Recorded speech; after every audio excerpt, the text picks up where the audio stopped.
अभिवादन स्वीकार कीजिए ब्रजेश मिश्रा का और आप देखना शुरू कर चुके हैं द डिबेट। बहनों भाइयों, नीति आयोग ने चेतावनी दी है कि देश में कोरोना विकराल रूप से फैल सकता है। उसके बावजूद हम स्कूल, कॉलेज और सब कुछ ओपन कर रहे हैं। क्या ये सुरक्षित है? इस विषय पर आज हम गंभीर परिचर्चा को यहाँ पर आयोजित कर रहे हैं। बहनों भाइयों, भारत सरकार के नीति आयोग ने, जी हाँ, इस बात पर खास गौर करिएगा कि भारत सरकार के नीति आयोग ने दावा किया है कि सितंबर में कोरोना पीक पर जा सकता है। सितंबर और अक्टूबर 3 से 4 लाख केस रोजाना आ सकते हैं, वो भी नए, और इसमें 20% हॉस्पिटलाइजेशन के केस हो सकते हैं। ये चेतावनी भारत सरकार के नीति आयोग ने बहुत स्टडी के बाद जारी की है। यानी अभी कोरोना का खतरा हमारे और आपके पास से हटा नहीं है और हमें इसे बेहद गंभीरता से लेना चाहिए, क्योंकि 2 लापरवाहियों ने हमारी पूरी जिंदगी को तबाह और बर्बाद कर दिया। हमारे असंख्य लोग, भाई बहन, दोस्त, रिश्तेदार, जानने वाले, न जाने कितने लोग काल के गाल में समा गए। बिना ऑक्सीजन के तड़प तड़प कर मरते हुए लोगों को हमने इस देश में देखा है। उन लोगों को भी देखा है जिनको अंतिम संस्कार भी इज्जत से नसीब नहीं हुआ, और उनको भी देखा है जिनकी लाशों को कुत्ते और चील कौवे नोच कर खा गए। बहनों भाइयों, जब मैं ये बात कहता हूं तो मेरे रोंगटे खड़े हो जाते हैं और मैं उन दृश्य को याद करता हूं जो हमने मई और जून के महीने में, अप्रैल के महीने में उत्तर प्रदेश की धरती पर देखा है।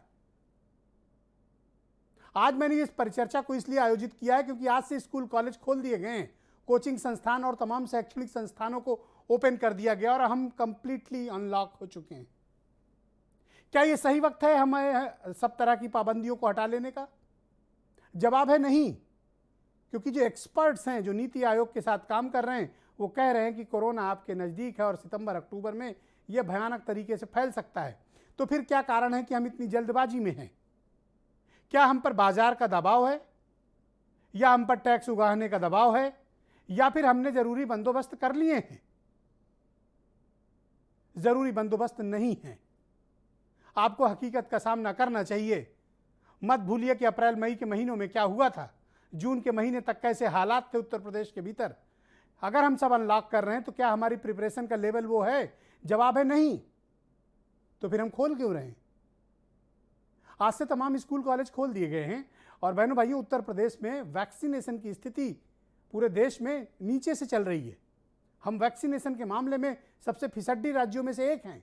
ऐसे हालात में अगर हम सब कुछ ओपन कर रहे हैं तो हम भारी खतरे को दावत दे रहे हैं, क्योंकि सब ये कह रहे हैं और एक्सपर्ट ये कह रहे हैं, विशेषज्ञ कह रहे हैं, महामारी के एक्सपर्ट कह रहे हैं, डॉक्टर्स कह रहे हैं कि कोरोना की तीसरी लहर डेल्टा प्लस का जो टूटा हुआ वेरिएंट है, ये बच्चों पर, 18 साल से कम के लोगों, बच्चों पर ज्यादा खतरे का संकेत देता है।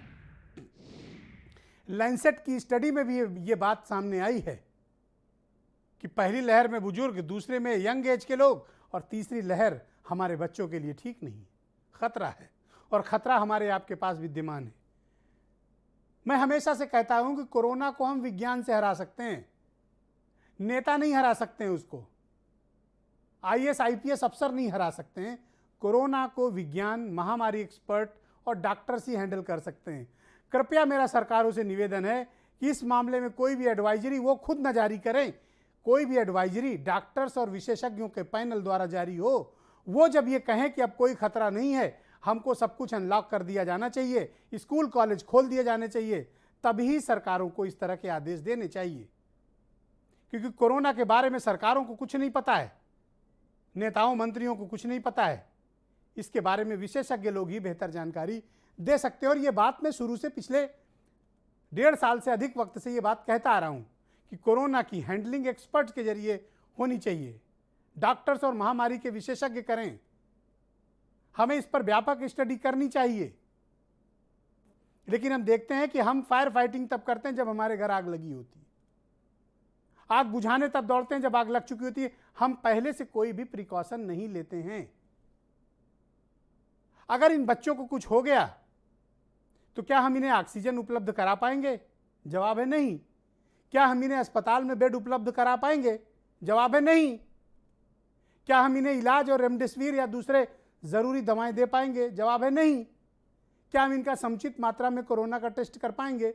जवाब है कि आपने खुद देखा है कि अप्रैल मई में क्या हुआ। तो ऐसे हालात में जब खतरा अभी टला नहीं, कोई निजी संस्थान नहीं, कोई पैनिक बटन नहीं दबा रहा है, भारत सरकार का नीति आयोग खुद कह रहा है कि सितंबर और अक्टूबर बेहद खतरनाक हैं, 3 से 4 लाख केसेस पर डे आ सकते हैं, 20% हॉस्पिटलाइजेशन की स्थिति होगी, हमको वेंटिलेटर्स तैयार रखने चाहिए, ऑक्सीजन युक्त बेड तैयार रखनी चाहिए, आईसीयू तैयार रखना चाहिए, दवाएं पहले से खरीद लेना चाहिए, और ऑक्सीजन की ज़रूरत उत्तर प्रदेश में 2000 मेट्रिक टन से ज़्यादा की पर डे उपलब्ध ज़रूरत पड़ सकती है। क्या उत्तर प्रदेश में इतनी उपलब्धता है? हमें इन सब चीज़ों के बारे में ये वक्त है ऑडिट कर लेना चाहिए। अगर विपत्ति सामने खड़ी है तो हम सर झुका के या सर को मिट्टी में गड़ा के बच के नहीं निकल सकते। हमें विपत्ति का सामना करने के लिए अपनी तैयारियों पर ध्यान देना चाहिए। क्या हमारी तैयारी उस स्तर की है कि हम अपने बच्चों को बचा सकें? हमें इसके बारे में सोचना पड़ेगा। और मैं उन माता पिता से भी कहता हूं जो अपने बच्चों को स्कूल भेजने की जिद पर अड़े हुए हैं, कृपया विचार कीजिए। अभिभावकों से भी कहना चाहूंगा, स्कूल प्रबंधन से भी कहना चाहूंगा कि कृपया विचार कीजिए। आपके लिए आवश्यक क्या है? अपने बच्चों की जान, या फिर पढ़ाई, या फिर निजी स्कूलों को फीस देना? निजी स्कूल चलते रहें या सिर्फ आप अपने बच्चों की जान को खतरे में डाल देंगे?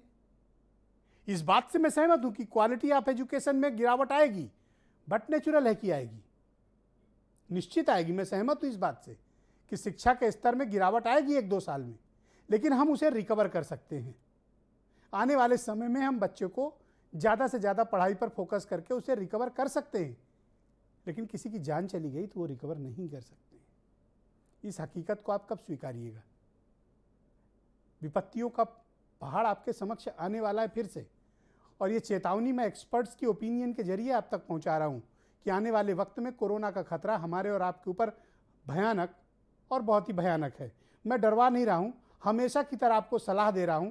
मान जाएंगे आपके लिए बेहतर है, आपके बच्चों के लिए बेहतर है, आने वाली जनरेशंस के लिए बेहतर है। नहीं मानेंगे तो खामियाजा अप्रैल, मई और जून के महीनों में क्या हालात हुए आपने बेहतर देखा है। कुछ बयान सुने आप। तो हालात आज दिख रहे हैं जो लगातार टेस्टिंग के बाद और वैक्सीनेशन को भी देखते हुए मुश्किल से 15, 19, 20, 23, 25 केसेस प्रतिदिन हमारे उत्तर प्रदेश में आ रही है, पॉजिटिव केसेस। और आज के दिन अभी 352 केसेस हमारे पर सब मिला के एक्टिव केसेस बाकी रह गए हैं। आज अगर शिक्षक संस्थाएं खुल रहे हैं तो कोई ऐसी बात नहीं है। यदि थोड़ा सा भी हमको भनक लगेगा कि कहीं कुछ बढ़ोतरी होने की संभावना है तो हम बंद करवा देंगे। सरकार ने बच्चों को स्कूल भेजने का जो निर्णय लिया है, मुझे लगता नहीं कि सरकार ने कोई तैयारी कर रखी है। हाँ, अलग बात है कि बच्चों से इनको मोहब्बत नहीं है। बच्चों को भेजकर मुझे लगता है जिस तरह से बिना तैयारी के बच्चों को भेजना बच्चों को मौत के मुंह में डालने के बराबर है। नेशनल डिजास्टर कमेटी ने भी ये बोला है कि सितंबर अक्टूबर में तीसरी जो लहर है वो हिंदुस्तान के अंदर दस्तक दे सकती है। और सबसे महत्वपूर्ण ये है कि अभी तक हमारे बच्चों के लिए या 18 साल की कम उम्र के लोगों के लिए, खास तौर से बच्चों के लिए, इस समय कोई भी वैक्सीनेशन हिंदुस्तान में या विश्व में उपलब्ध नहीं है। अभी टेस्टिंग चल रही है, तो इस समय ये रिस्क लेना उचित नहीं लगता। कोरोना के बाद पहली बार हमारे क्लास 6 वगैरह के बच्चे स्कूल आ रहे हैं फिजिकली, तो थोड़े हम उत्साहित भी हैं। जिसको कहते हैं कि दूध का जला छाछ फूंक कर पीता है, उस हिसाब से हम बहुत ज़्यादा सावधानी भी बरतने की कोशिश कर रहे हैं कि ताकि हमारे सारे बच्चे सुरक्षित रहें। तो आज के कार्यक्रम में मैंने उत्तर प्रदेश के 24 करोड़ लोगों के मेडिकल एक्सपर्ट डॉक्टर सूर्यकांत जी को आमंत्रित किया है। नेशनल वाइस चेयरमैन हैं आईएमए के एमएस सेल के। पीके श्रीवास्तव अभिभावक संघ के अध्यक्ष हैं। डॉक्टर उमाशंकर पांडे कांग्रेस के प्रवक्ता हैं। शबनम पांडे बीजेपी से हैं। डॉक्टर आशुतोष वर्मा समाजवादी पार्टी से हैं। अनिल अग्रवाल जी अनएडेड प्राइवेट स्कूल्स एसोसिएशन के अध्यक्ष हैं और ये स्कूल खोले जाने के बहुत बड़े पैरोकार हैं। अपराजिता गौतम अध्यक्ष हैं अभिभावक संघ की, और वीरेंद्र सिंह हमारे स्टेट हेड। बहुत शुक्रिया, बहुत बहुत धन्यवाद आप सभी का। डॉक्टर सूर्यकांत जी भी मुझे थोड़ी देर में अभी ज्वाइन करने वाले हैं, अभी वो पहुंचे नहीं, मैं उन तक पहुंचूंगा। शबनम पांडे जी, मैं कार्यक्रम की शुरुआत आपसे करना चाहता हूं। मेरा आपसे सीधा प्रश्न है कि जब नीति आयोग खुद चेतावनी जारी कर रहा है कि सितंबर के महीने में रोजाना 3 से 4 लाख नए केसेस आएंगे, ऐसा खतरा जब खुद भारत सरकार कह रही हो, उत्तर प्रदेश में आप स्कूल कॉलेज ओपन कर रहे हैं, आप बच्चों का जीवन खतरे में क्यों डालना चाहते हैं? देखिए ब्रजेश जी, केवल उत्तर प्रदेश नहीं खोल रहा है, 8 राज्यों में ऑलरेडी स्कूल्स खुल चुके हैं और वहाँ बच्चे स्कूल जा रहे हैं। और उत्तर प्रदेश में भी जहाँ तक देखा जाए तो उत्तर प्रदेश की जनसंख्या के रेशियो में कोविड के केसेस बहुत कम आ रहे हैं। और इसी को देखते हुए पूरे प्रोटोकॉल को अपनाते हुए सरकार ने स्कूलों को कहा है कि वो धीरे धीरे मॉर्निंग और इवनिंग शिफ्ट करते हुए स्कूलों को खोलें और सारे प्रोटोकॉल को करा जाए। एक सीरो टेस्ट कराया गया था उत्तर प्रदेश में, जिसमें कि 21 पूरे भारत में 21 राज्यों के 70 जिलों में कराए गए थे। जिस सीरो टेस्ट के अनुसार 62% बच्चों में इसकी एंटीबॉडीज पाई गई थी। तो ऐसा माना जा रहा है कि बच्चों में इसकी एंटीबॉडीज अधिकतम बच्चों में पाया जा रहा है। और जो स्कूल्स खोले जाएंगे उनमें सभी टीचर्स और जो कर्मचारी, टीचिंग और नॉन टीचिंग जो भी स्टाफ हो, उन सभी वो सभी क्या आप वैक्सीनेटेड उत्तर प्रदेश के 24 करोड़ लोगों को, आपकी पार्टी की सरकार ये भरोसा दे सकती है कि अगर उनके बच्चों को कुछ होगा तो सीधी जिम्मेदारी सरकार की होगी? देखिए, उत्तर प्रदेश में जितने भी स्कूल्स हैं, कॉलेजेस हैं, उनको ये पूरी तरीके से गाइडलाइन उनको दी गई है कि वो पूरी व्यवस्था करने के बाद ही स्कूलों में बच्चों को बुलाएं। और बहुत से आपकी स्कूल्स सरकार और जिम्मेदारी कॉलेजेस लेगी उत्तर मैडम या नहीं, मैं ये जानना चाहता हूँ। स्कूलों में मेरी कोई दिलचस्पी नहीं। देखिए, सरकार की जिम्मेदारी है कि पूरी व्यवस्थाओं को के लिए गाइडलाइन जारी करना और व्यवस्थाएं आपका हुई काम हैं सिर्फ कि नहीं गाइडलाइन उसको जारी करना है, निरीक्षण अगर करना। बच्चों को कुछ और होगा तो उसकी साथ जिम्मेदारी साथ कौन लेगा? साथ साथ सरकार ने सभी जिलों में बच्चों के लिए आईसीयू के बेड्स खुलवा दिए हैं। सारी व्यवस्थाएं सरकार ने की है। और आज की डेट में जी। अगर देखा जाए तो 24 घंटे में पूरे उत्तर प्रदेश के 75 जिले जोड़ लिए जाएं तो उसमें 24 से भी कम तो केसेस क्या आ रहे नीति हैं। आयोग की रिपोर्ट और को आपकी सरकार अनदेखा कर रही है? इसका तो साफ प्रमाण है। नहीं, देखिए, आप केवल उत्तर प्रदेश सरकार को लेकर नहीं कह सकते कि अनदेखा कोई भी सरकार नहीं करेगी। और हर सरकार नागरिकों से बनती है और नागरिकों के लिए काम करती है और नागरिकों की सहूलियत, सुरक्षा के लिए ही काम करती है। तो ओके, सरकार मैं डॉक्टर कहीं भी आशुतोष अनदेखा वर्मा को नहीं इस कर डिबेट रही। में आमंत्रित करता हूं, समाजवादी पार्टी के प्रवक्ता। और अच्छी बात यह है कि ये बच्चों के डॉक्टर भी हैं। बहुत शुक्रिया आपका, आप ज़्यादा बेहतर तरीके से इस मसले के बारे में जानकारी दे सकेंगे। डॉक्टर वर्मा, मैं आपसे समझना चाहता हूं कि नीति आयोग की रिपोर्ट पर अगर विश्वास करें तो आने वाले वक्त में स्थितियां काफ़ी विकट हैं। पहली चीज़ तो मैं ये समझना चाहता हूं कि क्या इस वक्त स्कूल कॉलेज खोल देना ठीक है, और दूसरी बात, अगर ये स्थिति आती है तो क्या तैयारियां हमारे पास बेहतर हैं? देखिए ब्रिजेश जी, दो बातें हम लोगों को समझनी चाहिए कि वैक्सीनेशन जो उत्तर प्रदेश में है आज की तारीख में वो 10% के आसपास है। मतलब अगर हम 24 करोड़ की बात करें तो लगभग मोटा मोटा 2 करोड़ के आसपास हम लोग वैक्सीनेशन कर पा रहे हैं। और वो भी कोई सिंगल डोज है और कोई बहुत ही कम जो है डबल डोज में है। दूसरा, जो वैक्सीनेशन का स्टेटस है, जो ज़ाइवैक की जो नई वैक्सीन आ रही है पीडियाट्रिक्स की, 12 से 18 साल के लिए है और वो भी अभी हमें अप्रूवल नहीं है। तीसरा, आज ही मेरी लखनऊ के मेदांता अस्पताल में बात हुई है, वहाँ पे कोविड पॉजिटिव मरीज आना फिर से और भर्ती होना शुरू हुए हैं। तीसरा, क्योंकि मैं चिकित्सक भी हूँ तो रोज मरीजों को देखता हूँ और मैं रियल टाइम डाटा बताता हूँ, लगभग 100%, मतलब इसमें ये 99.9 भी नहीं, 100% अभिभावक इसके उसमें नहीं है कि वो अपने बच्चों को स्कूल भेजें। तो मुझे ये बताए सरकार कि आपके पास जो व्यवस्था है, क्या अपने नौनिहालों के ऊपर, क्या अपने बच्चों के ऊपर आप एक्सपेरिमेंटल मोड में जाने को तैयार हैं? नंबर 1। और अगर तैयार हैं तो क्या उसके साथ कभी कोई दुर्घटना हो जाए या कोई बड़ा हादसा हो जाए इस प्रदेश में अपने बच्चों के लिए, तो आप तो बच्चों के डॉक्टर हैं डॉक्टर आशुतोष वर्मा, आप मुझे बताइए कि क्या आप पेरेंट्स को सजेस्ट करेंगे कि इस वक्त वो अपने बच्चों को स्कूल भेजें अथवा नहीं? एक डॉक्टर होने के नाते मैं आपकी मशवरा चाहता हूं, एक पार्टी के प्रवक्ता होने के नाते नहीं। नहीं ब्रिजेश जी, मैं किसी और की बात करूं, मैं अपने बच्चों को नहीं भेजूंगा, क्योंकि मैंने वो समय देखा है और मैं जानता हूं कि जिस चीज की बीमारी का इलाज नहीं है मेरे पास, तो आप कितने बड़े भी चिकित्सक बन जाइए, आप असहाय होकर खड़े होते हैं और कहीं ना कहीं ऊपर वाले से दुआ मांगते हैं कि ये समय कटे। जी। अपने ऊपर तो मैं झेल सकता हूं, कि अपने बच्चों के ऊपर झेल सकता हूं? मैं चिकित्सक हूं, मैं बाप हूं, मैं किसी को एडवाइस नहीं करूंगा जब तक कम से कम 1% का प्रोटेक्शन। धन्यवाद आपका। मैं नेक्स्ट राउंड में आपको फिर कनेक्ट करूंगा। डॉक्टर सूर्यकांत जी भी हमें ज्वाइन कर चुके हैं। बहुत शुक्रिया आपका डॉक्टर साहब आने के लिए, आपका बहुत बेसब्री से इंतजार हो रहा था। डॉक्टर उमा शंकर पांडे ये भी पेशे से चिकित्सक हैं। आज मैंने डॉक्टरों को ही बुला रखा है और पार्टियों से भी बुलाया तो एक्सपर्ट लोगों को भी बुलाया है। डॉक्टर पांडे बहुत स्वागत आपका। आपसे मैं जानना चाहता हूं, क्या उत्तर प्रदेश की सरकार को नीति आयोग की रिपोर्ट को दरकिनार करके सब कुछ खोल देने का फैसला सही है या आप इसे गलत मानते हैं? देखिए ब्रजेश जी, ये निश्चित रूप से गलत फैसला है। अपनी ही सरकार, नीति आयोग भारत सरकार के अंडर में ही काम करती है। अगर अपनी ही सरकार के जो उनके ऑब्जर्वेशंस हैं, अगर सरकार उनको नहीं मान रही है तो ये समझना पड़ेगा कि आखिर ऐसा क्यों है। अजीब बात है ब्रजेश जी, इस सरकार को शराब के ठेके और प्राइवेट स्कूल खोलने की हर कोरोना के बाद बहुत जल्दी रहती है। हम सब ने देखा इसके पीछे कारण क्या है। तथ्य कहते हैं कि तमाम प्राइवेट स्कूल के लोगों का दबाव है जिनके आगे ये सरकार बार बार झुक रही है। आपको याद होगा कि कोरोना काल में कितने लोगों की नौकरियां गईं, लेकिन इस सरकार ने बच्चों की फीस नहीं कटाई। आपको और पीछे ब्रजेश जी याद होगा, दिनेश शर्मा जी के नेतृत्व में प्राइवेट स्कूलों की फीस कम करने के लिए एक कमेटी बनाई गई थी। आज तक ना उस कमेटी की कोई रिपोर्ट आई है और ना बच्चों की फीस कम हुई है। आपको क्या लगता है कि निजी स्कूलों के दबाव में ऐसा फैसला हुआ? मुझे बिल्कुल लगता है, निश्चित रूप से। क्या बच्चों की जान को खतरा है? बिल्कुल जान को खतरा है। क्या बच्चों को भेजा जाना चाहिए स्कूल? बिल्कुल नहीं भेजा जाना चाहिए। आप अपने बच्चों को भेजेंगे? बिल्कुल नहीं। सीरो सर्वे की बात कर रही है मैडम, क्या डबल डोज 1 करोड़ के ऊपर अभी नहीं जा पाए हैं, तो फिर वो इम्यूनिटी कहां से डेवलप हो गई? आप अभिभावकों का वैक्सीनेशन तो करा नहीं पाए।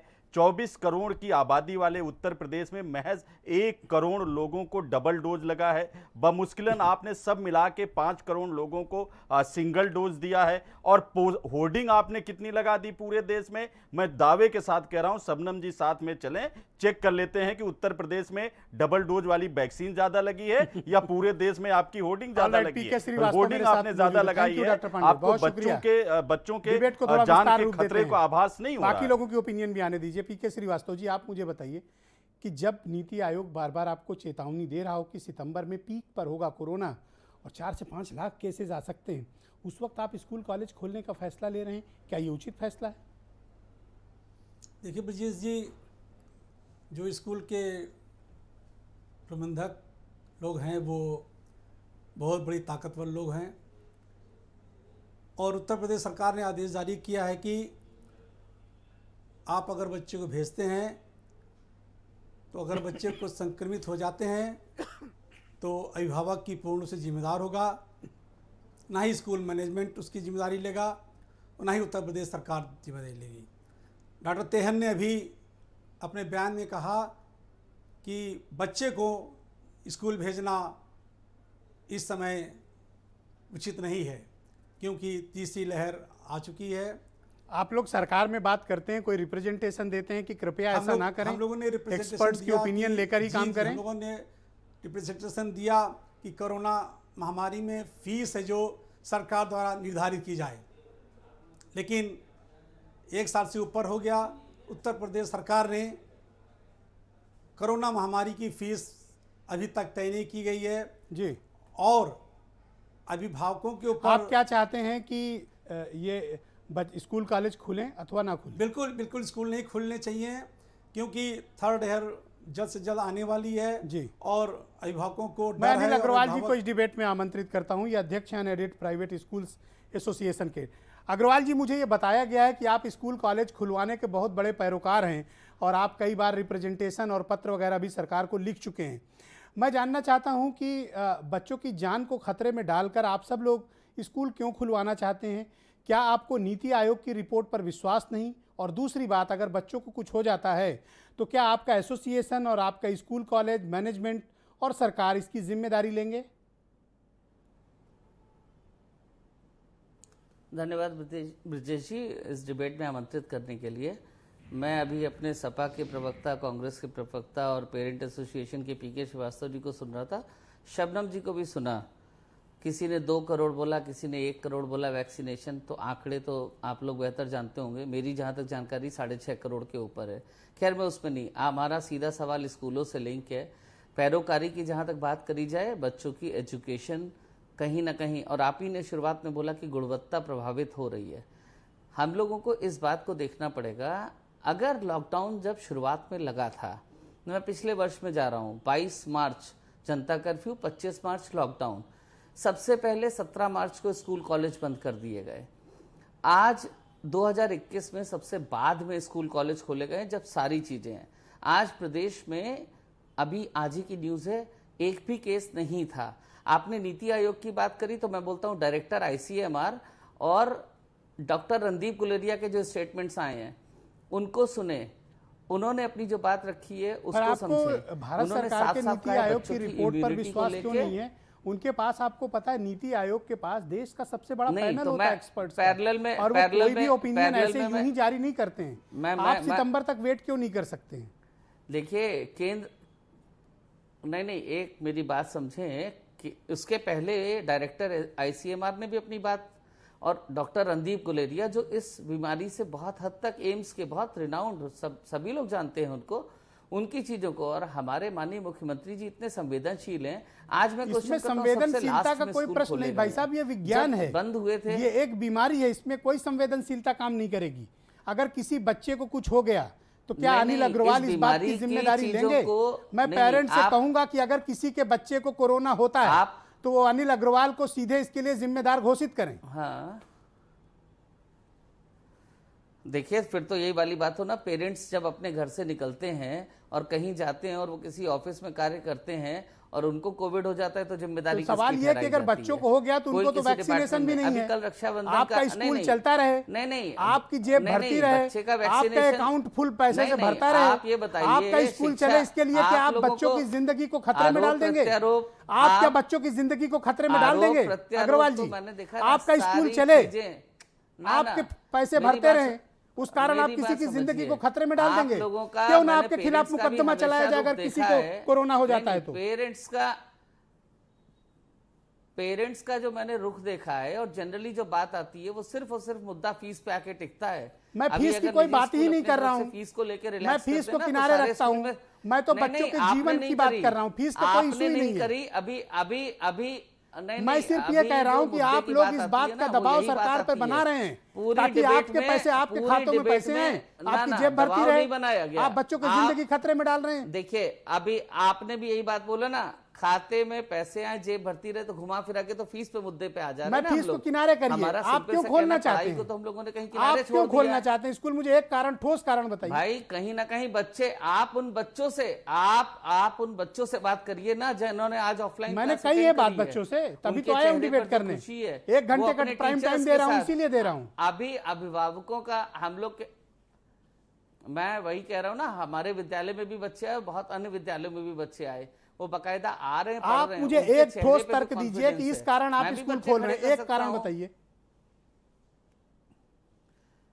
मेरा एक सिंपल सा, बच्चों की पढ़ाई कहीं ना कहीं, उनका एजुकेशन का क्या ये जान से ज्यादा कीमती है? आपकी गुणवत्ता, डिसीजन लिया गया तो आप गुणवत्ता की जो बात कर रहे हैं, क्या ये जान से ज्यादा कीमती है? पूछता हूं कि आपसे मैं एक चीज पूछता हूं, कोविड वैक्सीन की बात आप ही ने बोली, अभी सितंबर के महीने में वैक्सीन आ रही है, लगी नहीं है, कब तक बच्चों को पढ़ाई से डिप्राइव रखा जाएगा? क्या किसी की जान से ज्यादा बड़ा प्रश्न है आपका? नहीं तो जान तो फिर बच्चे के साथ बाकी लोगों की भी है ना। इंटर जस्ट पास करने के बाद ग्रेजुएशन जो फर्स्ट ईयर में आता है, पास कोई ठोस तर्क इस करने में अपराजिता गौतम जी का रुख करता हूं। थैंक यू अग्रवाल जी, हमारे साथ बने रहिएगा। नेक्स्ट राउंड में मैं बाकी सवाल आपसे करूंगा, थोड़ा हार्ड सवाल आपसे इसलिए क्योंकि आप सबसे बड़े पैरोकार हैं जी। अपराजिता जी मेरे साथ मौजूद हैं। अपराजिता जी बहुत स्वागत आपका। आपने सुना अभी अनिल अग्रवाल जी को, मैक्सिमम जो अधिकतर आपको जो अनएडेड प्राइवेट स्कूल हैं ये सब सरकार पर दबाव डाल रहे हैं और इन्हीं के दबाव का नतीजा है कि सरकार ने सब कुछ ओपन कर दिया है। नीति आयोग की रिपोर्ट जो कह रही है उसको पूरी दुनिया ने पढ़ा है, देश के हर व्यक्ति ने पढ़ा है। क्या ये मुनासिब वक्त है कि किसी का धंधा चलता रहे इसलिए बच्चों की जान को खतरे में डाल दिया जाए? धन्यवाद मिश्रा जी। यहाँ पे मैं ये कहना चाहती हूँ कि फिलहाल जो स्थिति हो रखी है ना, आपने एक वर्ड सुना होगा ऑस्ट्रिच सिंड्रोम, ये सभी लोग ऑस्ट्रिच सिंड्रोम से ग्रसित हो चुके हैं, उनको ये समझ नहीं आता करना क्या है। जब नीति आयोग ने पहले से ही रेड सिग्नल दे दिया है, खतरे की घंटी बजा दी है, जैसे एक जब तूफान आता है समुद्र के पास जो लोग होते हैं उनको दूर भगाया जाता है। यहाँ दिक्कत ये है जो शिक्षाविद हैं, जो स्कूलों को चला रहे हैं, वो चाहते हैं कि स्कूलों को खोला जाए। अभी अग्रवाल साहब ने कहा कि फीस के ऊपर बात आ जाती है। फीस के ऊपर बात इसलिए आती है क्योंकि इनकी इंटेंशन है, स्कूल इसलिए खुलवाना चाहते हैं क्योंकि ये फीस को वसूलना चाहते हैं। अब बात आती है, ये बिल्कुल भी सही समय नहीं है। ना सिर्फ यूपी, हम दिल्ली का भी उदाहरण आपको दें, 80% पेरेंट्स कहते हैं हम स्कूलों के खुलने के खिलाफ हैं। अब आप ये बताइए, मात्र 20% बच्चों से स्कूलों में आप क्या करवा लेंगे? और आपको बता देते, दिल्ली में भी जो स्कूल खुले हैं वहां आप अटेंडेंस का आप एक्चुअल डेटा पता करें। सरकार क्या बोलती है उसको आप छोड़ दीजिए, सरकार तो हर चीज में डींगे हाँकती है।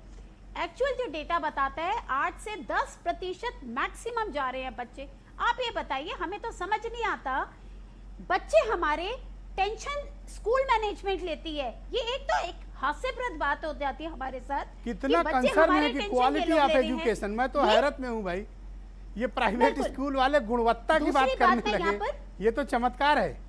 जी नहीं, इसमें मिश्रा जी एक चीज और देखने वाली बात है, यही प्राइवेट स्कूल वाले हैं जब पहले ऑनलाइन क्लासेस शुरू हुई हर चैनल में आके कहते थे कि हम इक्विवेलेंट टू ऑफलाइन क्लास आज एजुकेशन बच्चे को दे रहे हैं। हर कोई कॉलर अप करके कहता है हम बहुत बढ़िया एजुकेशन दे रहे हैं। आज ये लोग क्योंकि स्कूल खुलवाना चाहते हैं तो कहते हैं गुणवत्ता खराब है। यानी कि एक तरफ यहाँ अग्रवाल जी ये मानते हैं इस बात मैं को, मैडम गुणवत्ता भी मान लूं तो क्या ये जान की कीमत के बराबर होना चाहिए? अच्छी नहीं दी गई। मैं गुणवत्ता भी मान लूं तो क्या ये जान की कीमत पर? देखिए, जान से बढ़ के बच्चों की सलामती सबसे ऊपर है। पेरेंट्स तो यहाँ तक ये भी राजी हैं हम स्कूल नहीं भेजेंगे, चाहे उनकी 1 साल हम बाद में पढ़ाई करवा लें। और आपको बता दें, क्या इन्होंने उन बच्चों के बारे में सोचा है जिन बच्चों के घर में किसी की डेथ हुई है? आप क्या ये लोग जानते हैं उन बच्चों के क्या दिमागी स्तर पे क्या हालत होती होगी जब उसको पता है? मैं अपने घर का भी एग्जांपल दूं, मेरे घर में मेरे ससुर जी की यानी कि मेरे बच्चों के दादाजी की डेथ होगी, मुझे पता है बच्चे किस स्ट्रेस में जा रहे हैं। तो ये बातें ये मेंटल ट्रॉमा में से गुजर रहे हैं मैडम, बहुत ही कठिनाई में है बच्चे। बिल्कुल जी, बहुत शुक्रिया आपका। मैं डॉक्टर सूर्यकांत जी को आमंत्रित करता हूं, सब कोई उनका इंतजार में तमाम लोग बैठे हैं क्योंकि सबके ओपिनियन के बाद मैं इनके पास आया हूं। डॉक्टर सूर्यकांत जी बहुत शुक्रिया हमारे दर्शकों की तरफ से। हमारे दर्शकों का प्रेम मुझे दिख रहा है, सब ऑनलाइन आपके लिए सवाल पे सवाल दाग रहे हैं। अब आप ही इस संकट का समाधान निकालो, इस शंका का समाधान निकालो कि क्या करना चाहिए, बच्चे स्कूल जाएं कि न जाएं, नीति आयोग की रिपोर्ट हम माने कि न माने, तैयारियां कहाँ हैं हमारी और क्या करें हम लोग। देखिए ब्रजेश जी, मैंने पिछली बार भी कहा था और इस बार भी कह रहा हूँ, मेरा तो सूत्र वाक्य बहुत स्पष्ट है कि बच्चों को पढ़ाना भी है लेकिन बच्चों को बचाना भी है। अब बच्चों की पढ़ाई बच्चों की जान की कीमत पे नहीं हो सकती है। देखिए, निर्णय सरकार का है, इस बारे में निर्णय तो सरकार को लेना है। शबनम जी वहाँ कम्युनिकेट करेंगी, अनिल अग्रवाल जी वहाँ पे कम्युनिकेट करेंगे क्योंकि ये रिप्रेजेंट करते हैं कॉलेज की स्कूल्स को। रिप्रेजेंटेटिव यहाँ पे गार्जियन एसोसिएशन के बैठे हैं, वो बैठे हैं। मैं तो एज ए एक्सपर्ट अपनी बात कहता हूँ। देखिए, मैं आपको बता दूँ कि कोवैक्सीन जो एक पीडियाट्रिक वैक्सीन लेकर आ रही है 2 से 17 साल के बीच में, उसका 3rd फेज का ट्रायल पूरा हो चुका है। अभी 20 तारीख को यानी 4 दिन पहले जाइकोवा डी वैक्सीन को अप्रूवल दिया गया है इमरजेंसी यूज ऑथराइजेशन के लिए, जिसका की इंडिकेशन 12 से 18 साल भी है, माने 12 साल के ऊपर वो भी है। तो हमारे पास एक नहीं 2 वैक्सीन अपकमिंग वैक्सीन है बच्चों के लिए।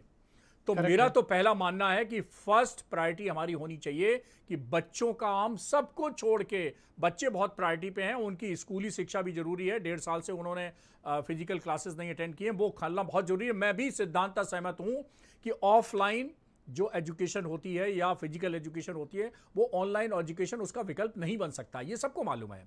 वो क्वालिटी नहीं आ सकती, हम भी महसूस करते हैं। लेकिन 2 वैक्सीन जब फ्लोर पे आने वाली हैं, जाइकोवा डी को अभी 20 तारीख को अप्रूवल मिल चुका है, तो मेरी एज ए एक्सपर्ट प्राथमिकता है कि बच्चों का वैक्सीनेशन प्रोग्राम प्राथमिकता के आधार पर चलना चाहिए। नंबर 1 बात। नंबर दूसरी बात यह है कि भाई अगर सरकार, एक चीज क्लियर कर दो डॉक्टर साहब जी, मतलब आपका ये कहना है कि बच्चों को स्कूल तब भेजा जाए जब उनका वैक्सीनेशन हो जाए। ये मेरे आपकी बातों से मैंने यही समझा। ये एज ए एक्सपर्ट मेरी राय है। जी। लेकिन मैं इससे किसी के निर्णय को प्रभावित करने के लिए नहीं कह रहा हूँ, Correct मैं एज ए एक्सपर्ट कह रहा हूँ, आईएमए के एक्सपर्ट की तरह से कह रहा हूँ। मैं आपको आईएमए का एक्सपर्ट के तौर जी पे जी जी बिल्कुल जी। और दूसरी बात मेरी ये है कि देखिए 7-8 स्टेट ने स्कूल खोले हैं, धीरे धीरे बहुत सारी स्टेट हैं, हालांकि इंडिया में 28 स्टेट हैं और 8 यूनियन टेरिटरी हैं, तो ऐसे 36 वो बनते हैं राज्य और यूनियन टेरिटरीज मिला के, और उसमें से 7-8 राज्यों ने अभी स्कूल खोले हैं जी। और हमारे उत्तर प्रदेश में भी स्कूल धीरे धीरे स्टेप बाय स्टेप खोले जा रहे हैं। मैं एक दिन उप मुख्यमंत्री दिनेश शर्मा जी का भी बयान सुन रहा था, उन्होंने कहा कि किसी भी स्थिति में अगर ऐसा लगा कि स्कूल में कोरोना की खोलने से स्थिति आई तो हम इसको तुरंत निर्णय को वापस लेंगे। हम स्वागत करते हैं ऐसे उनके बयान का।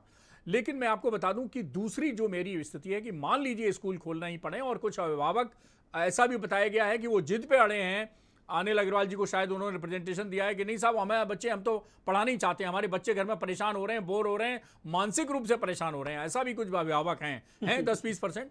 तो उनके लिए मैं आपको बता दूं कि बच्चा स्कूल से निकले और वापस आए, तब तक जिन लोगों से एक्सपोज होता है उनकी सुनिश्चितता होनी चाहिए कि वो डबल वैक्सीनेटेड हों। यानी इसमें वैक्सीन का ड्राइवर, इसमें स्कूल का चपरासी से लेके प्रिंसिपल और टीचर सब आते हैं, और अभिभावक भी आते हैं, जो घर में गार्जियन मौजूद है वो भी आते हैं। ये सब डबल वैक्सीनेटेड होना चाहिए, नंबर 1 बात। नंबर दूसरी बात, घर से बाहर निकलते ही जैसे वो बैग टांग के और वैन में बैठता है, तब से लेके लौटने तक जो कोविड एप्रोप्रिएट बिहेवियर है उसका पूर्ण पालन होना चाहिए, नंबर 3 बात। नंबर 4 बात सबसे महत्वपूर्ण है कि जब बच्चा लंच करेगा स्कूल में, अपना टिफिन खोलेगा, तो भाई मास्क के ऊपर से तो लंच खा नहीं लेगा, तो सबके मास्क हटेंगे, और मेरा मानना है मास्क नीचे कोरोना अंदर। तो वो कैसे हम करेंगे, अनिल अग्रवाल जी से पूछा जाए और लोगों से पूछा जाए कि इस व्यवस्था को वो कैसे सुनिश्चित करेंगे, क्या उनकी योजना है। ये मेरी 3 शर्तें हैं। नंबर 1, वैक्सीनेशन प्रायोरिटी पे होना चाहिए, जो कि जल्दी खुल गया है, खुलने वाला है। नंबर दूसरी बात, जितने भी बच्चे इसके संपर्क में आ रहे हैं सब डबल वैक्सीनेटेड होना चाहिए। और तीसरा, कोविड एप्रोप्रिएट बिहेवियर का पूर्णतः पालन इसको होना कौन चाहिए। सुनिश्चित करेगा? इसको स्कूल करेगा या सरकार करेगी? ये मेरा एक्सपर्ट होने के नाते और उत्तर प्रदेश की 24 करोड़ जनता के शुभ चिंतक होने के नाते, चिकित्सक होने के नाते, या आप सलाहकार, कुछ लोग कह रहे हैं, एक सवाल आपसे पूछा जाए जी, कि आप तो भारत सरकार के कई पैनल में भी हैं जी, आप मुझे बताइए कि जब नीति आयोग के एक्सपर्ट्स ये कह रहे हैं जी, कि सितंबर और अक्टूबर जी, पीक पर हो सकता है कोरोना, जब 4 से 5 लाख केसेस रोजाना आ सकते हैं और 20% हॉस्पिटलाइजेशन और 5% से ज्यादा आईसीयू केसेस होंगे, ऐसी स्थिति में जब एक्सपर्ट्स की ओपिनियन ये हो तो क्या ये मुनासिब वक्त है?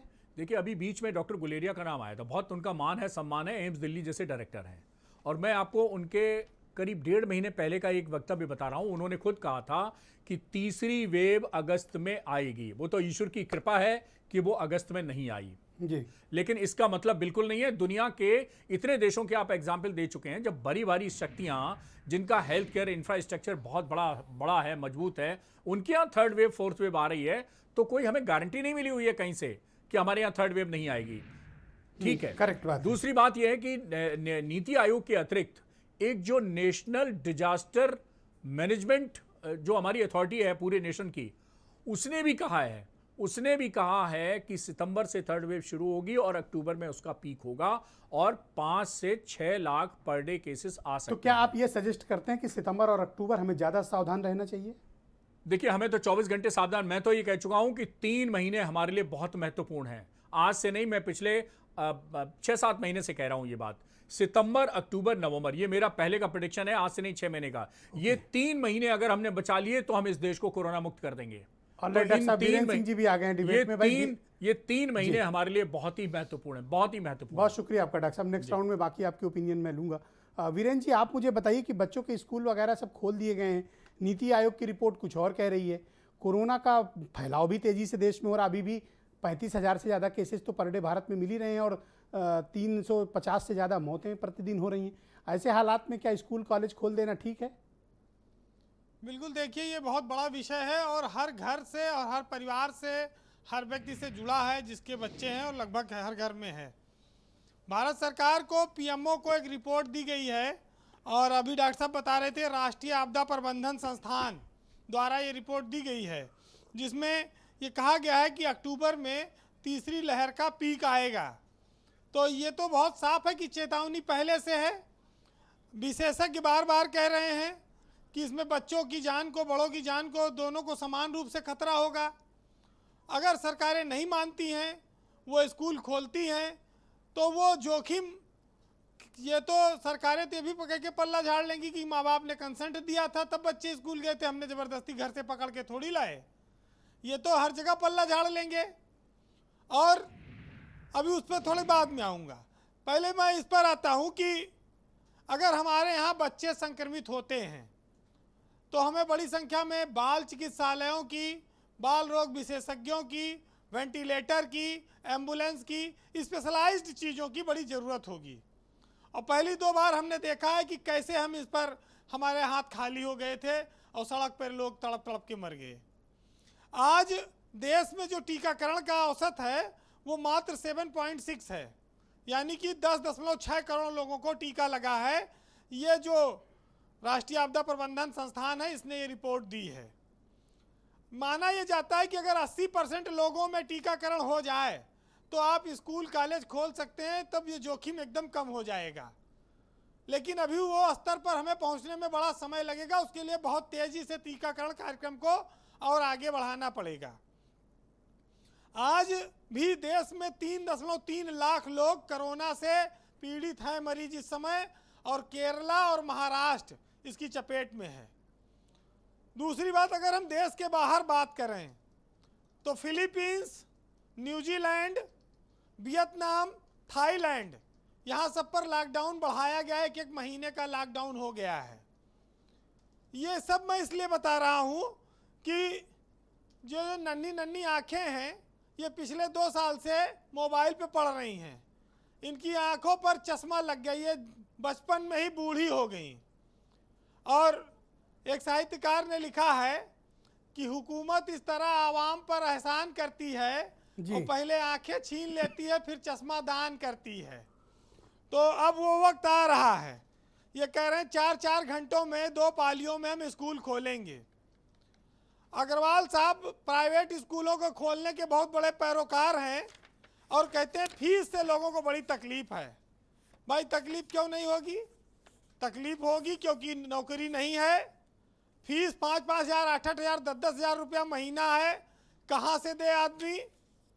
और 2 साल से स्कूल बंद है, आपका लैब बंद है, आपकी वैन नहीं चल रही है, आपकी बिजली नहीं चल रही है, आपने क्यों नहीं घटाया फीस? इस देश में तमाम लोगों का दर्द है, वो अपने बच्चों को फीस नहीं जमा कर पा रहे हैं। किराए पर रहने वाले कॉलोनियों में 20-20, 30-30% मकान खाली हो गए, लोग चले गए गांव की ओर, नहीं है उनको जो अपने बच्चों को पढ़ाने के लिए शहरों में आए थे। तो ये बात तो सत्यता है। और ये भी चर्चा है कि फीस तो पूरी हमसे लेते हो और अपने स्टाफ को आधी देते हो, पता नहीं क्या है सच्चाई। लेकिन ये सब भी बातें एक तरफ हैं, बच्चों का मासूम जीवन बहुत बड़ा, बहुत कष्ट, बहुत सतर्क रहना है, आप उससे खिलवाड़ नहीं कर सकते। और अगर आप खिलवाड़ कर सकते हैं तो हमारी आने वाली पीढ़ियों के लिए बड़ा कष्टदायी होगा। जी, हम लोगों ने ब्रजेश जी जब पढ़ते थे तो किताब में जिस दिन वेरी गुड मिल जाता था उस दिन इतने खुश होते थे, पूरे घर भर में दिखा डालते थे कि आज सर ने वेरी गुड लिखा कापी पे। सही। वो कापियां किलो के भाव बिक गई, आज कितने लोगों को याद है? 1 साल अगर पढ़ाई नहीं होगी, 2 साल जीवन रहेगा तो फिर पढ़ लेंगे, बहुत बार वेरी गुड और डिक्टेंशन भी ले आएंगे। जीवन सबसे बड़ा है। बहुत सामान्य भाषा में बोलता हूँ कि लोगों के दिमाग में घुस जाए। सरकार स्कूल खोले, जब कोई जाएगा ही नहीं तो स्कूल खोल के क्या करेंगे? जान से बड़ा स्कूल थोड़ी है। जब इंसान या कोई बच्चा पैदा होता है तो वो बड़ा मासूम होता है। ये दुनिया के दांव पेच उसे कठोर बनाते हैं और क्रूर बनाते हैं। सरकार ने कहा था कि हम प्राइवेट स्कूलों की फीस पर नकेल कसेंगे और चुनाव से पहले ये घूम घूम कर ऐलान किया गया था। आज सरकार की न वो कमेटी का कोई बैठक दिखती है और न उस ऐलान का कोई नतीजा आता है कि हमने किसी स्कूल की फीस कितना कम करा दी। बात दोनों पर होगी। अगर स्कूल खोलेंगे तो फीस पर भी बात सुननी पड़ेगी, क्योंकि लोग फीस बहुत दे रहे हैं। 10,000 रुपया, 15,000 रुपया तक फीस है लखनऊ में ही। इतना लोग महीने में कमा नहीं पाते हैं। बहरहाल स्कूलों का व्यापार है, वो चले वो खोलते हैं, लेकिन ये बात समझ में नहीं आती कि सरकार क्या एकदम नादान है कि वो ऐसे फैसले क्यों करती है। एक साहित्यकार ने लिखा है, उससे समापन करूंगा, सुनिएगा जी। कि झूठ बोलते थे फिर भी कितने सच्चे थे हम, और उन दिनों की बात है जब बच्चे थे हम। खिलौना है जो मिट्टी का फना होने से डरता है, और मेरे दिल के किसी कोने में एक मासूम सा बच्चा बड़ों की देखकर दुनिया बड़ा होने से डरता है। जी, बहुत बहुत शुक्रिया वीरेंद्र जी, आपका बहुत बहुत धन्यवाद। मैं शबनम पांडे जी से इंटरेक्ट करना चाहता हूं इस विषय पे। Shabnam Pandey ji, national institute of disaster management के 40 से ज़्यादा एक्सपर्ट महामारी विशेषज्ञ डॉक्टरों की ये ओपिनियन है कि 13 अक्टूबर तक हम कोरोना के मामले पे पीक पे हो सकते हैं, जब 4 से 5 लाख केसेस होंगे। नीति आयोग की रिपोर्ट अलग कहती है कि 4 से 5 लाख केसेस होंगे। जब दो बड़ी अथॉरिटी और एक्सपर्ट ऐसी बात कह रहे हो, तब आप इस जिद पर क्यों अड़े हैं कि स्कूल कॉलेज खोला जाना चाहिए? आरोप तो ये लग रहा है कि आपकी सरकार निजी स्कूलों के दबाव में, अनिल अग्रवाल जैसे नेताओं के दबाव में आके, या इनके जैसे एसोसिएशन चलाने वालों के दबाव में आके, पैसे के लालच में स्कूल कॉलेज खोले जा रहे हैं और बच्चों का जीवन खतरे में डाला जा रहा है। देखिए ब्रजेश जी, कांग्रेस के जो पैनल में बैठे हैं साथी, वो कह रहे हैं कि निजी स्कूलों के दबाव में खोल रहे हैं, तो इसका मतलब पंजाब में, महाराष्ट्र में 17 अगस्त को और राजस्थान में 1 सितंबर को स्कूल खुल रहा है। पंजाब महाराष्ट्र में खुल चुका है, तो क्या वो निजी स्कूलों के दबाव में खोल रहे हैं? इस तरीके की बेफिजूल और बहुत ही बचकानी सी बयान मुझे आश्चर्य में डाल रहा है। तब तो हम हर संस्था पे कह दें, मीडिया चल रही है तो मैं क्या तो ये दबाव बात में कहता चल हूं कि रही है? आप ऑफिसर्स कांग्रेस चल के रहे हैं तो आरोप क्या को दबाव किनारे में करें। इस तरह की मुझे जो आप बताएं कि बचकानी भारत बयानबाजी है, सरकार इसको की दो खत्म करना अथॉरिटीज, चाहिए। शबनम जी, निश्चित तौर पे शबनम कोरोना जी, एक महामारी है, शबनम जी, सदी की सबसे दो बड़ी संस्थाएं भारत सरकार की कह रही हैं और एक्सपर्ट्स कह रहे हैं, उसके बावजूद आप जिद पर अड़े कि आप स्कूल कॉलेज खोलेंगे। नहीं, तो देखिए, मैं क्यों ना मानूं कि आपका इसमें कोई वेस्टेज इंटरेस्ट है? देखिए, अगर आप उत्तर प्रदेश सरकार की वेस्टेड इंटरेस्ट देख रहे हैं, तो ये इंटरेस्ट तो फिर आप अन्य राजनीतिक दलों द्वारा चलाए गए मैं तो सरकार पे उत्तर भी कह प्रदेश के सकते बारे हैं। में बात कर ऐसी रहा हूं, बात, आप अपने प्रदेश का जवाब ऐसी दीजिए। बात, मैं तो उमा देखिए, शंकर से सबसे बड़ी पूछूंगा ये चीज, क्या कर रहे हैं। उत्तर प्रदेश की सरकार जनता की सरकार है और जनता के कल्याण के लिए, जनता की सुरक्षा के लिए सरकार है, और सरकार के मुझे आप इस तमाम बात की क्या मंत्री, गारंटी दे सकती डिप्टी हैं कि अगर सीएम, किसी बच्चे को कोरोना हुआ, ईश्वर न करे कि कोई दुर्घटना का शिकार हुआ या किसी के साथ कोई कैजुअलिटी हुई, आपकी सरकार और अनिल अग्रवाल और स्कूल प्रबंधन इसके लिए दोषी होंगे और आप लोगों पर मुकदमा चलाया जाना चाहिए? देखिए ब्रजेश जी, स्वास्थ्य मंत्री और अभी डॉक्टर अनिल जी, मैं सूर्यकांत जी आऊंगा, ने प्लीज वेट बताया कीजिए। कि डिप्टी सीएम दोनों ने यही बात कहा कि हमें केस जरा भी बढ़ते दिखेंगे, जरा भी आभास होगा, हम बंद कर देंगे, और पेरेंट्स से भी कंसेंट लिया जा रहा है। थैंक यू मैडम, पेरेंट्स भी शुक्रिया। पूरे डॉक्टर स्कूल आशुतोष में वर्मा आके देखेंगे। कह रहे हैं फीस पेरेंट की बात कंसेंट पर देंगे भी तो मैं जब बोलना कुछ होगा तो चाहूंगी। देखेंगे। ये क्या पॉलिसी कि जब कुछ ब्रजेश होगा तो जी, देखेंगे? Doctor Ashutosh Verma, Brajesh ji, thank you madam, please wait. Madam madam your time over please. बहुत ही बचकाना ये कह रहे हैं जब होगा तो देखेंगे। नहीं, मुझे लगता है कि बहुत ही असंवेदनशील स्टेटमेंट है भारतीय जनता पार्टी से। और विजेश जी, मैं जब आपके शो में आज आने वाला था तो शाम को मैंने 2-3 स्कूल के प्रिंसिपलों से बात करी और इसमें से एक बड़े चौंकाने वाला एक तथ्य निकला। मैंने उनसे पूछा, क्या आपके ऊपर स्कूल खोलने का दबाव है? तो उन्होंने कहा कि डायरेक्ट दबाव नहीं है, लेकिन इनडायरेक्ट दबाव है।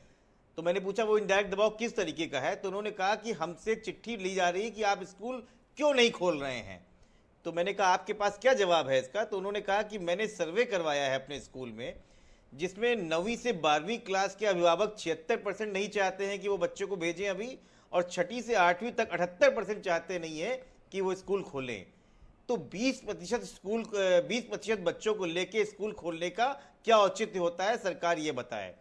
दूसरा, सरकार इस बात की जिम्मेदारी लेने को भी तैयार नहीं है कि जैसा आपने पूछा कि अगर स्कूल में एक बच्चे को भी कोविड हुआ, मैं कहता हूं मात्र एक बच्चे को कोविड हुआ, उसकी जिम्मेदारी कौन लेगा? उसके लिए भी भारतीय जनता पार्टी या सरकार बैठने को तैयार ओके, नहीं डॉक्टर है। उमा शंकर अभी पांडे अनिल अग्रवाल जी फर्स्ट वेव और सेकंड वेव की डॉक्टर बातें उमा बता रहे शंकर थे। पांडे, शबनम जी की बात में इस बात में दम है, और आप मुझे इस बात का जवाब दीजिए कि कांग्रेस शासित राज्यों में स्कूल क्यों खुले?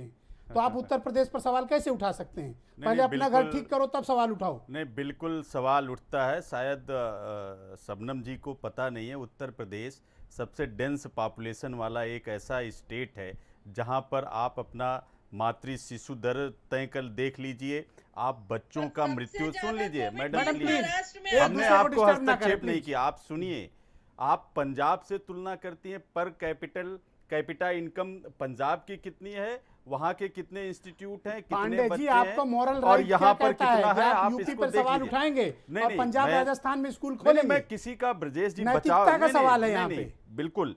देखिए, अगर उसी तरीके की सुविधा जैसा पंजाब में है ओह, वैसा वाह। उत्तर प्रदेश में तो इनका आप घर कर अच्छा लीजिए। है। और अगर पंजाब में, नहीं ब्रजेश जी, मैं किसी को नहीं बचाऊंगा, अगर पंजाब में किसी बच्चे की कोरोना से मौत होती है तो निश्चित रूप से पंजाब सरकार उसकी जिम्मेदार होगी। लेकिन तो आप नीति आयोग की रिपोर्ट पंजाब राजस्थान में क्यों नहीं मान नहीं, रहे? बिल्कुल मानिए। वो देख रहे होंगे, बिल्कुल देख रहे होंगे, उन्होंने तैयारी की होगी। और मैं कह रहा हूं, अगर किसी की मौत होती है तो जिम्मेदारी ओके, पंजाब पीके श्रीवास्तव जी, पंजाब सरकार क्या की अनिल बनती है। अग्रवाल लेकिन की बात तीन से बातें, सहमत हुआ जा क्या सकता ये है क्या जो तर्क योगी उन्होंने सरकार प्रस्तुत को किए हैं जिम्मेदारी स्कूल को देंगी? खोलने के लिए? थैंक यू अगर उमाशंकर किसी जी। बच्चे की मौत होती है उमाशंकर तो जी ये शुक्रिया। योगी सरकार आज को डिबेट बड़ी और जिम्मेदार व्यापक है। ठहराएंगी। आप लोग पॉलिटिकल लोग हैं, रोज मौका पाते हैं, इन लोगों को तो कभी कभार मौका मिलता है। पीके श्रीवास्तव जी, अनिल अग्रवाल ने जो तथ्य रखे हैं, आप अभिभावक संघ के अध्यक्ष हैं, आप उनके तर्कों को किस प्रकार से देखते हैं? देखिए, विगत 40 साल से अभिभावकों का शोषण हो रहा है, आर्थिक रूप से, मानसिक रूप से उनका शोषण किया जा रहा है। अभी तक किसी भी सरकार ने अभिभावकों को न्याय नहीं दिया है और फीस और सुरक्षा की दृष्टि से अभी तक किसी भी सरकार ने कोई निर्णय नहीं लिया है। और 2008 से हम लोग संघर्षरत हैं कि अभिभावकों का शोषण ना किया जाए। इनके तर्कों से सहमत हैं आप या नहीं? फीस निर्धारित की जाए। इनके तर्कों से सहमत हैं? बिल्कुल बिल्कुल सहमत नहीं है। स्कूल बिल्कुल नहीं खुलना चाहिए। और मैं ये स्वयं कह रहे हैं कि गुणवत्ता प्रभावित हो रही इसलिए खोल बिल्कुल रहे हैं। कहीं नहीं गुणवत्ता प्रभावित। अगर बच्चे की कोई दुर्घटना में या कोरोना संक्रमित होता है तो इसकी जिम्मेदारी कौन लेगा? उत्तर प्रदेश सरकार ने एक आदेश जारी कर दिया है कि अगर बच्चे को कुछ हादसा या कुछ भी घटना हो जाती है, घटित हो जाती है, तो ना उत्तर प्रदेश सरकार के स्कूल मैनेजमेंट जिम्मेदार होंगे और ना उत्तर प्रदेश सरकार जिम्मेदारी होगी। अगर बच्चे की मौत हो जाती है तो पूर्ण रूप से अभिभावक जिम्मेदार होगा। ये तानाशाही अभिभावकों के ऊपर विगत 40 सालों से की जा रही है। और all अभी right। तक अनिल अग्रवाल किसी जी, भी सरकार ने, अगर आप जिम्मेदारी लेने को तैयार हो, स्कूल मैनेजमेंट और सरकार, तो बच्चों को भेजने के लिए कुछ लोग तैयार हैं, लेकिन जिम्मेदारी आपको लेनी पड़ेगी। ब्रजेश जी, मैं अपनी बात तब रखूंगा जब बीच में मुझे बोलने दिया जाए और कोई डिस्टर्ब ना करे, बिकॉज मैं उस तरह की डिबेट में पार्ट नहीं लेने सकता जहां आर्गुमेंटेटिव और सिर्फ ब्लेम गेम हो रहा हो। पहली चीज, डॉक्टर सूर्यकांत जी ने जो बात बोली, बहुत वैलिड क्वेश्चन पूछा, उसके दो जवाब सीधे सीधे दे रहा हूं, क्योंकि आपकी इस चैनल की डिबेट को बहुत सारे पेरेंट्स और बहुत सारे बच्चे देख रहे होंगे इस समय। डॉक्टर साहब ने कहा कि कितने घंटे स्कूलों के लिए जो गाइडलाइंस आई है, एसओपी गाइडलाइंस, उसमें 3 घंटे का स्कूल 6 to 8 के लिए डबल शिफ्ट में है। 3 घंटे के बीच में डॉक्टर साहब कोई लंच नहीं ब्रेक दिया गया है, इसलिए मास्क हटने की पॉसिबिलिटी बहुत ना के बराबर है। दूसरी चीज, कोविड अप्रोप्रिएट बिहेवियर। ब्रजेश जी, आप ही के चैनल पर जो ये चीजें चल रही हैं जिसमें विजुअल्स दिखाए जा रहे हैं, बच्चे बकायदा सीटों पर डिस्टेंस के साथ बैठे हुए हैं, ये आप ही दिखा रहे हैं। स्कूल के अंदर अनुशासन पूरी तरह से पालन हो रहा है। और तीसरी बात, जो एसओपी गाइडलाइंस, जो जियो बना है, उसमें साफ साफ कहा गया है ऑफलाइन और ऑनलाइन दोनों ऑप्शन खुले हुए हैं। जिन पेरेंट्स को भेजना है कोई बाध्यता नहीं। अभी मैं एक डॉक्टर आशुतोष जी को सुन रहा था, उन्होंने कहा लखनऊ में ऐसा विद्यालय है। मैं दावे से कह रहा हूं, चैनल पर नाम लीजिए आप उस विद्यालय का जिसको फोर्स किया गया हो। मैं सरकार की पैरवी नहीं कर रहा, लेकिन साफ साफ कहा गया जिन स्कूलों को आज ऑनलाइन क्लासेस कंटिन्यू करनी है वो ऑनलाइन कर रहे हैं। और मैं नाम ले रहा हूं लखनऊ का लमटीनियर गर्ल्स, वहां पर बकायदा मैडम ने डिसाइड किया कि हम ऑनलाइन कंटिन्यू करेंगे और उनको कोई बाध्य नहीं कर रहा कि आप स्कूल खोलिए। अब उनको आप बाध्य भी नहीं कर पाएंगे। हमारे वीरेंद्र जी ने बोला उनको बाध्य भी नहीं कर पाएंगे। नहीं, मैं एक बात, नहीं, बाध्य किसी की बाध्यता नहीं है, उनको बाध्य नहीं कर पाएंगे। नहीं है, किसी की भी बाध्यता नहीं है। वीरेंद्र जी ने कहा बच्चों की, नहीं, आप पहले मेरी बात पूरी सुन लीजिए।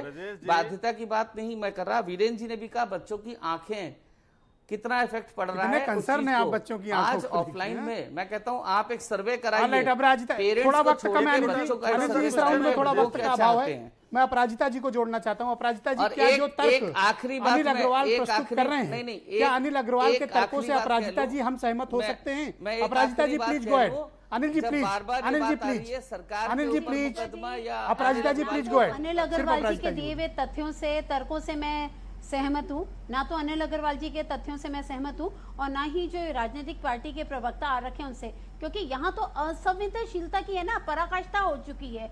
क्योंकि जहाँ पर एक राजनीतिक यहाँ पे जो बैठे हुए हैं वो ये बोलते हैं कुछ होगा तो हम देख लेंगे, और दूसरा ये कहता है किसी की मृत्यु होगी तो सरकार है। भाई आप उस सिचुएशन को बच्चों को उस सिचुएशन में लेके क्यों जाना चाह रहे हो, जबकि पहले ही नीति आयोग बोल चुका है कि खतरे की घंटी है, बच्चों को सेव कीजिए। आप भी तो अपने घरों में कुछ होता सबसे पहले बच्चों को बचाते हो। तो ये बातें कॉमन सेंस की बातें हैं। मुझे ये समझ नहीं आ रहा, इतने बड़े लोग बुजुर्ग कैटेगरी में जा रहे हैं, ये कॉमन सेंस की बातें क्यों बोल रहे हैं? सबसे बढ़िया, हर घर में अपना हर कोई इंसान अपने बच्चों को सेव करके चलता है। आज अगर ये पेरेंट डिमांड कर रहा है तो दुख होता है ऐसे स्कूल एसोसिएशन के प्रेसिडेंट लोगों को देखते हुए यहाँ पर, कि जो अपने स्कूल खुलवाने के लिए इलॉजिकल अपने फैक्ट्स देना शुरू कर देते हैं। यहाँ पर आपके डॉक्टर सूर्यकांत जी, जो तथ्य अभी रखे अनिल अग्रवाल ने कि हम कोरोना के नियमों का भी पालन कर रहे हैं, 2 पाली में स्कूल भी चला रहे हैं, लेकिन आपने जो बातें प्रस्तुत की उन बातों के दायरे में तो ये बातें नहीं आ रही। नहीं, बात तो सही है। देखिए, अनिल अग्रवाल जी ने लंच की बात तो क्लियर कर दी, लेकिन पानी की बात नहीं क्लियर की। पानी तो पिएगा ही बच्चा बीच में, आएगा कैसे? पानी पिएगा तो नीचे मास्क जाएगा ही जाएगा। खैर, ये तो अलग बात है। मैं अपने पुराना सिद्धांत अपनाता हूं कि देखिए भाई, 3 चीजें आप सुनिश्चित करिए। पहली बात, फर्स्ट प्रायोरिटी होनी चाहिए कि जैसे ही वैक्सीनेशन बच्चों का शुरू हो, फर्स्ट प्रायोरिटी पे बच्चों को वैक्सीनेट करिए। दूसरी बात, आप ये सुनिश्चित ये भी आप एक पूरा सर्वे कर डालिए, सबसे ले लीजिए वैक्सीनेशन सर्टिफिकेट। फॉर एग्जांपल मैं बता दूं, हम लोग की मेडिकल कॉलेज में सैलरी नहीं उन लोगों की निकल रही है जिन्होंने डबल वैक्सीनेटेड नहीं लगवाया है। तो आप भी व्यवस्था कर दीजिए कि स्कूल में उस चपरासी और उस प्रिंसिपल्स की बीच में किसी की भी सैलरी नहीं निकलेगी जब डबल वैक्सीनेटेड जब तक नहीं होगा, और जब तक डबल वैक्सीनेटेड नहीं होगा वो स्कूल में कोई बच्चा नहीं जाएगा। आप कर दीजिए ऐसा एक प्रावधान। अनिल अग्रवाल जी से मैं खुद कहता हूं कि एक प्रावधान कर दीजिए कि वाहन चालक भी डबल बिल्कुल वाहन चालक से लेके चपरासी से लेके प्रिंसिपल तक सब डबल वैक्सीनेटेड हों। उनकी सैलरी नहीं निकलेगी, पढ़ाई और वो तो दूर की बात चीजें हैं। और तीसरी बात, कोविड अप्रोप्रिएट बिहेवियर की। और एक बात जो और बात पे निकल आई कि भाई, वो तो अनिल अग्रवाल जी ने बहुत अच्छा मुझे बता दिया, मुझे पूरा ज्ञान नहीं था। उन्होंने कहा कि अभिभावक बिल्कुल पूरी तरह से स्वतंत्र हैं, जो अभिभावक भेजना चाहें वो भेजें, जो नहीं भेजना चाहते वो नहीं भेजें। जिन्हें पढ़ाई की ज़्यादा चिंता है वो भेजें, और जिन्हें अपने बच्चों की जान की परवाह ज़्यादा है वो ना भेजें। अभिभावकों के ऊपर है। ऑलराइट, बहुत बहुत शुक्रिया। मैं आप सबका बहुत धन्यवाद प्रकट करता हूं कि आप सब ने अपना बहुत ही कीमती राय आज की डिबेट में प्रस्तुत की है। मैं उम्मीद करता हूं कि हमारे अभिभावक, हमारे बच्चों के माता पिता अब ये निर्णय स्वयं करेंगे कि वो अपने बच्चों की उनके लिए जान कीमती है या शिक्षा की गुणवत्ता, ये तय आपको करना है। बहुत बहुत शुक्रिया, धन्यवाद, नमस्कार।